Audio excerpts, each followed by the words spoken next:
KPCC അധ്യക്ഷ സ്ഥാനത്തേക്കുള്ള ചർച്ച പുരോഗമിക്കവേ ഡൽഹിയിൽ രമേശ് ചെന്നിത്തലയുമായി കൂടിക്കാഴ്ച നടത്തി ബെന്നി ബെഹനാനും അടൂർ പ്രകാശും. കേരള ഹൗസിൽ വെച്ചുള്ള കൂടിക്കാഴ്ചയിൽ ഇരുവരും പിന്തുണ ആവശ്യപ്പെട്ടു. ജാതിമത സമുദായങ്ങൾ പരിഗണിച്ചല്ല അധ്യക്ഷനെ തീരുമാനിക്കുകയെന്ന് ബെന്നി ബെഹനാൻ. അടൂർ പ്രകാശ് പ്രതികരിച്ചിട്ടുമില്ല. അനൂപ് ദാസ് ഉണ്ട്. അനൂപ്, രണ്ടുപേരും, അതായത് പരിഗണിക്കപ്പെടുന്ന രണ്ടുപേരും കൂടിക്കാഴ്ച നടത്തിയിരിക്കുകയാണ്. രണ്ടുപേരുടെയും സ്ഥാനാർത്ഥിത്വം അവർ സ്വയം അവതരിപ്പിക്കുകയാണോ? നമ്മുടെ കൂടെ ഉണ്ട് അഭിലാഷ്. സ്ഥാനാർത്ഥിത്വം ഒക്കെ പറഞ്ഞപ്പോ അയ്യോ സ്ഥാനാർത്ഥിത്വം എന്നൊക്കെ അദ്ദേഹം ചോദിക്കുന്നുണ്ട്. നമുക്ക് എന്തായാലും നേരിട്ട് ബെന്നി ബെഹനാനോട് തന്നെ ചോദിക്കാം. KPCC അധ്യക്ഷനാവോ? KPCC അധ്യക്ഷനാവോ എന്ന് ചോദിച്ചിട്ട് ഇപ്പൊ അങ്ങനെ ഒരു അജണ്ട ഇല്ലല്ലോ. ഇപ്പോഴത്തെ ഇന്നൊരു മീറ്റിംഗ് വിളിച്ചത് അതിന് വേണ്ടിയിട്ടല്ല. ഒരു തെരഞ്ഞെടുപ്പ് വരാൻ പോകുന്ന ഒരു സംസ്ഥാനത്തെ നേതാക്കന്മാരെ വിളിച്ച് സംസാരിക്കാന്ന് പറഞ്ഞാൽ AICCയുടെ ഒരു സ്വാഭാവികമായിട്ട് നടപടിയാണ്. ഇന്നലെ ആസാമിലെ ആളുകളെ വിളിച്ചിരുന്നു, ഇന്ന് കേരളക്കാരെ വിളിച്ചിരിക്കുന്നു. അങ്ങനെ ഒരു ചർച്ചയൊന്നും ഇവിടെ ഉണ്ടാകാൻ പോകുന്നില്ല. പിന്നെ പ്രധാനപ്പെട്ട നേതാക്കളൊക്കെ കണ്ട് കൂടിക്കാഴ്ച നടത്തി ഞാനൊന്ന് പറയാം, ഇത് കൂടിക്കാഴ്ചയല്ല. ഞങ്ങളിപ്പോ സത്യം പറഞ്ഞാൽ ഞാനും ഷാഫിയൊക്കെ സാങ്കേതികമായി ഡൽഹിക്കാരാ MP-മാർ നിലയിൽ. ഞങ്ങളുടെ സഹപ്രവർത്തകന്മാർ വരാൻ നേരത്ത് അവരെ ഞങ്ങൾ അങ്ങോട്ട് പോയി കാണുക എന്ന് പറഞ്ഞാൽ കൂടിക്കാഴ്ചയല്ല, അതൊരു കാഴ്ച സുഹൃത്ത് ബന്ധത്തിന് വരുന്ന ചർച്ചയാണ്. പിന്തുണ ഉറപ്പിക്കാനല്ല. അല്ലല്ല, ഇപ്പൊ അസൻ ഇവിടെ വരുന്നു, വിഷ്ണു ഇവിടെ വരുന്നു.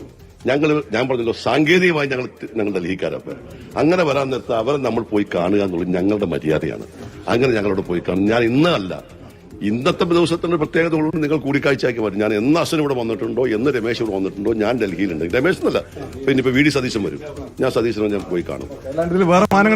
ഞങ്ങളുടെ ഒരു മര്യാദ, ആതിഥേയത്വ മര്യാദ എന്ന് പറയുന്ന ഒന്നാണ്. അതിലേക്ക് അപ്പുറത്തൊരു കൂടിക്കാഴ്ച എന്ന് പറയരുത്. അപ്പൊ ഇന്നത്തെ യോഗമൊക്കെ കഴിഞ്ഞ് വരുമ്പോഴത്തേക്ക് പ്രഖ്യാപനം ഉണ്ടാവോ? പുതിയ അത് ഞങ്ങളൊന്നും തീരുമാനിച്ചിട്ടുണ്ട്. ഞാൻ വിശ്വസിക്കുന്നത് അങ്ങനെ ഒരു പ്രഖ്യാപനം ഉണ്ടാകാൻ പോകുന്നു.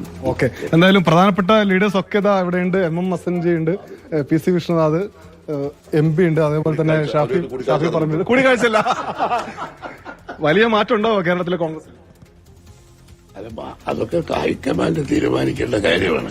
ഞങ്ങൾ പാർട്ടിയുടെ പ്രവർത്തനം കൊണ്ട് കേരള രാഷ്ട്രീയത്തിൽ വലിയ മാറ്റം ഉണ്ടാക്കാൻ ശ്രമിച്ചുകൊണ്ടിരിക്കുകയാണ്. കേരള രാഷ്ട്രീയത്തിലാണ് മാറ്റം ഉണ്ടാവില്ലാണ്ട് കോൺഗ്രസ് ആയിട്ട് അടുത്ത ഇപ്പൊ പഞ്ചായത്ത് തെരഞ്ഞെടുപ്പും നിയമസഭാ തെരഞ്ഞെടുപ്പും വരുമ്പോൾ നോക്കിക്കോളൂ. ഇപ്പോഴത്തെ രാഷ്ട്രീയത്തിൽ എല്ലാം മാറി വമ്പിച്ചൊരു മാറ്റം, UDF-ന് അനുകൂലമായ ഒരു മാറ്റം. അതിന് എങ്ങനെ ആ മാറ്റം ശക്തിപ്പെടുത്താമെന്നുള്ളതിന് പലതരം കൂടിയാലോചനകളിൽ ഒന്നാണ് ഇന്ന് ഹൈക്കമാൻഡ് ഇവിടെ വിളിച്ചിരിക്കുന്ന ഈ നേതൃയോഗം. കൂടുതൽ ഊർജ്ജത്തോടെ മുന്നോട്ട് പോകണമെന്ന് പ്രവർത്തകര് പറയുന്നുണ്ട്. അങ്ങനെ കൂടുതൽ ഊർജ്ജത്തോടെ മുന്നോട്ട് പോകാനുള്ള തീരുമാനങ്ങൾ ഉണ്ടാവുമായിരിക്കും അല്ലെ? ഇന്ന് പ്രവർത്തകർ മാത്രമല്ല, നോക്കൂ, ഇപ്പൊ ഞങ്ങൾ തിരുവനന്തപുരത്ത് നിന്നാണ് വരുന്നത്. അവിടെ ആശാ വർക്കർമാരുടെ സമരം നടക്കുകയാണ്, അങ്കണവാടിക്കാര് പ്രതിഷേധത്തിലാണ്, സർക്കാർ ജീവനക്കാർ പ്രതിഷേധത്തിലാണ്, നെല്ലെടുത്ത കർഷകർ പ്രതിഷേധത്തിലാണ്. അപ്പൊ ഈ കേരളത്തിലെ ജനങ്ങളാകെ ഈ സർക്കാരിനെ മാറ്റാൻ വേണ്ടി നടത്തുന്ന പ്രവർത്തനങ്ങൾ അവന് പിന്തുണയ്ക്കാൻ തയ്യാറായി നിൽക്കുകയാണ്. അപ്പൊ ഞങ്ങളുടെ പ്രവർത്തകരുടെ മാത്രം ആവശ്യമല്ല, കേരളത്തിലെ ജനങ്ങളുടെ മുഴുവൻ ആവശ്യമാണ് കേരളത്തിലെ ഈ ജനവിരുദ്ധ സർക്കാരിനെ മാറ്റുക. ഇപ്പൊ ഇവിടുത്തെ കോൺഗ്രസ് നേതാക്കന്മാരുടെ മുഴുവൻ ഒന്നാമത്തെയും അവസാനത്തെയും അജണ്ട സർക്കാരിനെ താഴെ ഇറക്കുക എന്നുള്ളതാണ്. അതിനു വേണ്ടിയിട്ടുള്ള ആലോചനയായിരിക്കും, ആ പ്രവർത്തനങ്ങളെ ശക്തിപ്പെടുത്താനുള്ള തീരുമാനങ്ങളായിരിക്കും ഇന്നത്തെ യോഗത്തിലടക്കം ഉണ്ടാകുന്നത്. കേരള സർക്കാരിനെതിരെ നിങ്ങൾ തന്നെ പറയുന്ന പല ഭാഗത്തു നിന്നും ഉയരുന്ന പ്രതിഷേധമുണ്ടല്ലോ, അതിനെ കൂട്ടിയോജിപ്പിച്ച് നിങ്ങളെല്ലാം നയിച്ച് മുന്നോട്ട് പോകാൻ ഒരു പുതിയ നേതൃത്വം വേണമെന്ന ആഗ്രഹം പൊതുവെ ഉണ്ടോ? അങ്ങനെയൊന്നും അല്ലല്ലോ. ഞാൻ പറഞ്ഞല്ലോ, ഇപ്പോഴും ഞങ്ങളെ സംബന്ധിച്ചിടത്തോളം നേതൃത്വ മാറ്റമോ അങ്ങനത്തെ കാര്യങ്ങളോ എല്ലാം ഉപരിയായിട്ട് സർക്കാരിനെ മാറ്റുക, അത് ഞങ്ങളുടെ പാർട്ടി പ്രവർത്തകരുടെ മാത്രം ആവശ്യമല്ല, കേരളത്തിലെ ജനങ്ങളുടെ ആവശ്യമാണ്. അതിനെ ഡൈല്യൂട്ട് ചെയ്യുന്ന ഒരു തീരുമാനവും ഒരു വാക്കും ഒരു വർത്തമാനവും ഒരു പ്രവൃത്തിയും ഞങ്ങളിൽ നിന്ന് ആരൊന്നും ഉണ്ടാവത്തില്ല. അത് കേരളത്തിലെ കോൺഗ്രസ് പ്രവർത്തകരുടെയും ജനങ്ങളുടെയും വികാരമാണ്. അതിന് വിട്ട് ഞങ്ങൾ നിൽക്കില്ല. കാര്യങ്ങളൊക്കെ ഇന്ന് രാഹുൽ ഗാന്ധിക്കായിട്ട് ചർച്ച ചെയ്യും. ഉറപ്പായിട്ട് എല്ലാവരുടെ അഭിപ്രായം പറയും. എല്ലാവരുടെ അഭിപ്രായം പറയും. വടകര MP-യുടെ അഭിപ്രായം കൂടി നമുക്ക് ചോദിക്കാം. കേരളം മാറും, ജനങ്ങൾ മാറ്റും, ജനങ്ങൾക്കൊപ്പം ഞങ്ങൾ ഉണ്ടാവും. ശരി. എന്തായാലും അധികം ഒന്നും പറയാതെ നേതാക്കളൊക്കെ ശ്രദ്ധിക്കുന്നുണ്ട്, സൂക്ഷിക്കുന്നുണ്ട്. എന്തായാലും ഡൽഹിയിലെ ചർച്ച വൈകിട്ട് 4 മണിക്ക് ആരംഭിക്കും. പ്രധാനപ്പെട്ട കോൺഗ്രസ് നേതാക്കളെല്ലാം ഡൽഹിയിലേക്ക്, ഇവിടേക്ക് കേരള ഹൗസിലേക്ക് എത്തിക്കൊണ്ടിരിക്കുന്നു. രമേശ് ചെന്നിത്തലയുണ്ട്, ഒപ്പം തന്നെ മറ്റ് മുൻ MP-മാരുണ്ട്. നേരത്തെ KPCC അധ്യക്ഷന്മാരായിരുന്ന ആളുകളെല്ലാം വളരെ സജീവമായി രംഗത്തുണ്ട്. ഡൽഹി ചർച്ചകളുടെ കേന്ദ്രമായി മാറുന്നുണ്ട്. അഭിലാഷ്.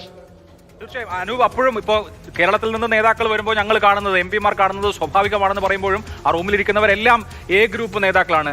MM Hasan, PC Vishnunath, Shafi Parambil, Benny Behanan. അപ്പോൾ എ ഗ്രൂപ്പ് KPCC അധ്യക്ഷ സ്ഥാനത്തേക്ക് ബെന്നി ബെഹനാനെ കോർഡിനേറ്റഡ് ആയിട്ട് മുന്നോട്ട് വയ്ക്കുകയാണ് എന്നുള്ളതാണോ? കൃത്യമായ ഒരു എ ഗ്രൂപ്പിന്റെ യോഗമെന്ന് അവർ സമ്മതിക്കുന്നില്ലെങ്കിലും ഇരിക്കുന്നവരൊക്കെ എ ഗ്രൂപ്പുകാരാണ്.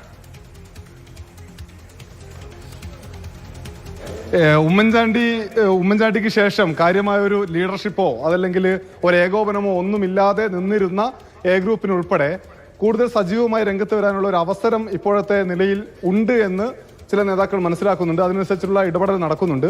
ബെന്നി ബെഹന്നാൻ പ്രധാനപ്പെട്ട നേതാക്കളെ എല്ലാം കണ്ട് സംസാരിക്കുന്നുണ്ട്. കൂടിയാലോചനകളും കൂടിക്കാഴ്ചകളും എല്ലാം തുടരുന്നുണ്ട്. അതേസമയം തന്നെ അടൂർ പ്രകാശും ആളുകളെ കാണുന്നുണ്ട്. പ്രത്യേകിച്ച് രമേശ് ചെന്നിത്തലയെ കണ്ട് രാവിലെ ഇരു നേതാക്കളും സംസാരിച്ചിരുന്നു എന്നുള്ളതാണ്.